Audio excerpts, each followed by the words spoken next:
Senior citizen ಅವ್ರ ಮನೆಗೆ attack ಮಾಡಿ ಸೈಜ್ಗಳು ತೊಗೊಂಡು ಎತ್ತಾಕಿ ಬಾಗಿಲು ಮುರಿದು ಆಮೇಲೆ ಮನೆ ಒಳಗಡೆ ಇದ್ದಂತಹ ಅಶೋಕ್ ಕದಮ್ ಆ ದಂಪತಿಗಳೇನಿದ್ದಾರೆ ಅವ್ರಿಗೂ ಕೂಡ ಭಾಳ ತೀವ್ರ ಸ್ವರೂಪದಲ್ಲಿ ಹಲ್ಲೆ ಮಾಡಿ ಕಾಲು ಮುರಿದೋಗೋ ರೀತಿಯಲ್ಲಿ ಬಡಿಗೆಗಳಿಂದ ಹೊಡೆದು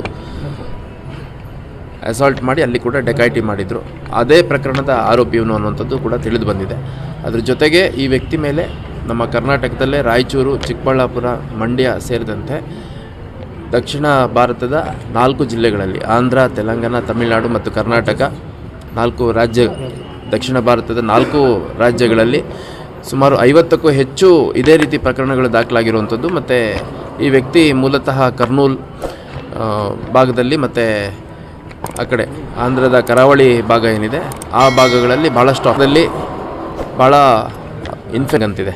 ಆ ಗ್ಯಾಂಗ್ ಜೊತೆ ಕೂಡ ಒಂದು ಅಸೋಸಿಯೇಷನ್ ಇರುವಂಥದ್ದು. ಮತ್ತು ಸ್ಥಳೀಯವಾಗಿ ಯಾರು ಈ ಥರ ಡೆಕಾಯಿಟಿ ಅಫೆನ್ಸಸ್ ಮಾಡ್ತಾರೆ ಆ ಅಫೆನ್ಸ್ಗಳನ್ನ ತುಂಬ ಬ್ರೂಟಲಾಗಿ ಮಾಡುವಂಥ ಗ್ಯಾಂಗ್ ಮೆಂಬರ್ ಕೂಡ ಇವನಾಗಿದ್ದಾನೆ ಅನ್ನೋಂಥದ್ದು ನಮಗೆ ವಿಚಾರಣೆಯಲ್ಲಿ ತಿಳಿದು ಬಂದಿದೆ. ಸೊ ಆ ವ್ಯಕ್ತಿಯನ್ನು ಈಗ ಕಿಮ್ಸ್ಗೆ ಅಡ್ಮಿಟ್ ಮಾಡಿದ್ದಾರೆ. ಮತ್ತು ಮೀನ್ವೈಲ್ ನಮ್ಮ ಸಿಬ್ಬಂದಿ ಪ್ರಮೋದ್ ಅನ್ನೋಂಥ ಒಬ್ಬ ಸಬ್ ಇನ್ಸ್ಪೆಕ್ಟ್ರು ಮತ್ತು ಸಿಬ್ಬಂದಿ ಆನಂದ್ ಬಡಿಗೇರ್ ಅನ್ನೋಂಥ ಒಬ್ಬ ಸಿಬ್ಬಂದಿಗೆ ಕೂಡ ಸ್ವಲ್ಪ ಪೆಟ್ಟಾಗಿದೆ, ಅವ್ರಿಗೂ ಕೂಡ ಕಿಮ್ಸ್ಗೆ ಅಡ್ಮಿಟ್ ಮಾಡಿದ್ದಾರೆ.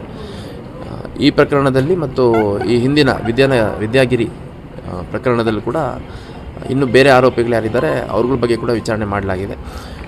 ಸಾಕಷ್ಟು ಡೀಟೇಲ್ಸ್ ಸಿಕ್ಕಿದೆ. ಆದಷ್ಟು ಬೇಗ ಅವ್ರನ್ನೂ ಕೂಡ ಅರೆಸ್ಟ್ ಮಾಡಲಾಗಿದೆ.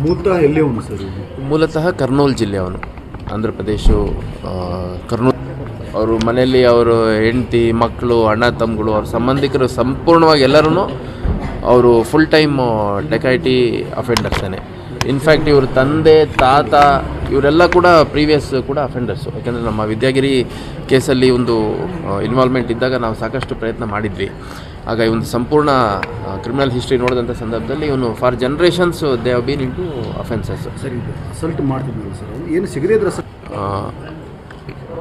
ಈ ಡೆಕಾಯಿಟಿ ಕೇಸ್ಗಳಲ್ಲಿ ಬೇರೆ ಬೇರೆ ಮಾಡ್ತಾರೆ. ಔಟ್ಸ್ಕಟ್ಸ್ಗಳಲ್ಲಿ ಅಕಸ್ಮಾತ್ ಔಟ್ಸೈಡ್ ಪಬ್ಲಿಕ್ ಪ್ಲೇಸಲ್ಲಿ ಏನಾದರೂ ಡೆಕಾಯಿಟಿ ಮಾಡಿದರೆ ಯಾವುದಾದ್ರೂ ವ್ಯಕ್ತಿಗಳ ಮೇಲೆ ಅವ್ರದ್ದು ಬಟ್ಟೆ ಬರೆ ಎಲ್ಲ ಬಿಚ್ಚಾಕ್ಬಿಡ್ತಾರೆ. ಸೊ ದಟ್ ಇಮಿಡಿಯೇಟಾಗಿ ಎಲ್ಲೋ ಅವ್ರು ಹೋಗ್ಬಿಟ್ಟು ಡೆಕಾಯಿಟಿ ಮಾಡೋದ್ರ ಜೊತೆಗೆ ಅವ್ರದ್ದು ಮೂವ್ಮೆಂಟ್ ರೆಸ್ಟ್ರಿಕ್ಟ್ ಮಾಡಲಿಕ್ಕೆ ಮತ್ತು ಇಮಿಡಿಯೇಟಾಗಿ ವಿದ್ಯಾಗಿರಿಯಲ್ಲಿ ಅವ್ರ ಮೊಬೈಲ್ ಎಲ್ಲ ಕಿತ್ಕೊಂಡಿದ್ದಾರೆ. ಸೊ ದಟ್ ಯಾರಿಗೂ ಇನ್ಫಾರ್ಮ್ ಮಾಡಬಾರ್ದು ಅಂತ. ಮತ್ತು ಅವ್ರನ್ನ ರಸ್ತೆಗೆ ತೊಗೊಂಬಂದು ಚೆನ್ನಾಗಿ ಹೊಡೆದಿರೋದು, ಒಳಗಡೆ ಚೆನ್ನಾಗಿ ಹೊಡೆದಿರುವಂಥದ್ದು. CCTV ಫುಟೇಜಸ್ಸು ಯಾವ ರೀತಿ ಅಸಾಲ್ಟ್ ಮಾಡಿದ್ದಾರೆ ನೋಡಿದರೆ ಭಾಳ ಅವ್ರದ್ದು ದೇವ್ರ ದಯದಿಂದ ಅವ್ರ ಪ್ರಾಣ ಉಳಿದಿದೆ ಅನ್ನೋ ರೀತಿ ಅನಿಸುತ್ತೆ. ಅಷ್ಟು ಬ್ರೂಟಲಾಗಿ ಅಸಾಲ್ಟ್ ಮಾಡುವಂಥದ್ದು. ಮತ್ತು ಇವರೆಲ್ಲ ಕಂಪ್ಲೀಟ್ಲಿ ಇನ್ಸೆನ್ಸಿಟಿವ್ ಕ್ರಿಮಿನಲ್, ಇದು ಭಾಳ ನಟೋರಿಯಸ್ ಕ್ರಿಮಿನಲ್ಸು. ಯಾಕೆಂದರೆ ಇವ್ರ ತಂದೆ, ಇವ್ರ ತಾತ ಫಾರ್ ಜನ್ರೇಷನ್ಸ್ ಇವನೇನಿದೆ ನೀನು ಪಾಲ ವೆಂಕಟೇಶ್ವರನ ಅವನಿಗೆ ನೆನಪಿರೋವರೆಗೂ ಅವ್ರ ಜನ್ರೇಷನ್, ಅವ್ರ ಪ್ರೀವಿಯಸ್ ಜನ್ರೇಷನ್ನು, ಅವ್ರ ಸಂಬಂಧಿಕರು ಎಲ್ಲ ಇದೆ full time offences. More than 50 offences.